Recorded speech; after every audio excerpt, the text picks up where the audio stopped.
Baiklah, perkenalkan nama saya Cindy Tiara Putri dengan nomor mahasiswa A1C1 19 016. Pada kesempatan kali ini saya akan membuat video mengenai jawaban ujian tengah semester mata kuliah Kimia Organik 3, di mana terdapat soalnya yaitu jelaskan berbagai faktor penentu keberhasilan dalam sintesis aspirin yang pernah Anda pelajari.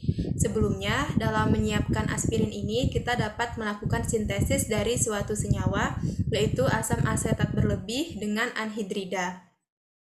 Di mana untuk menyiapkan aspirin ini juga dalam jumlah kecil itu dapat digunakan sebagai reagennya itu adalah asam kuat yang merupakan untuk mempercepat suatu reaksi agar aspirin yang didapatkan lebih cepat terdapat.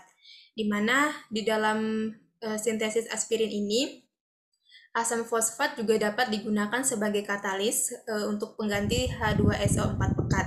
Nah, kelebihan asam asetat ini juga akan dipadamkan dengan penambahan air, di mana produk aspirin tidak larut dalam air sehingga produk aspirin akan mengendap bila ditambahkan dengan air. Nah, karena asam asetat ini larut dalam air, maka asam asetat mudah dipisahkan dari produk aspirin yang kita dapatkan, sehingga aspirin yang kita dapatkan akan lebih murni. Kemudian, aspirin ini juga diisolasi dalam langkah sebagai produk mentah, di mana sebuah produk murni dapat diperoleh melalui rekristalisasi dengan tadi yang produk sudah didapatkan itu direkristalisasi untuk lebih didapatkan aspirin yang murni. Karena jika tidak direkristalisasi, masih ada pengotor-pengotor yang nyangkut di dalam aspirin yang telah terbentuk. Kemudian, dalam percobaan ini, produk kasar akan ditentukan pada reaksi. Kemurnian produk juga akan dianalisis.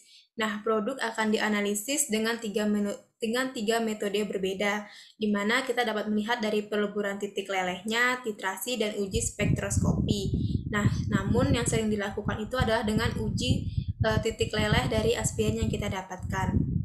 Karena aspirin sendiri memiliki titik leleh kurang lebih 135 sampai 136 derajat Celcius.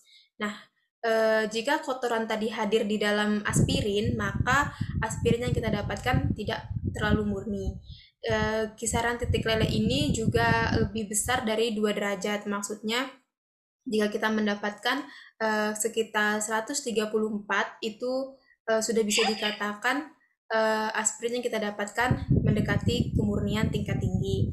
Nah, di sini saya mengambil dua perlakuan terhadap sintesis aspirin yang dilakukan dalam praktikum atau dalam percobaan, yaitu dengan metode yang pertama dilakukan pemanasan produk aspirin dengan hot plate. Nah, ternyata dengan dilakukan pemanasan menggunakan hot plate, rendemen atau hasil presentasi aspirin yang dihasilkan itu lebih baik dibandingkan dengan pemanasan menggunakan microwave.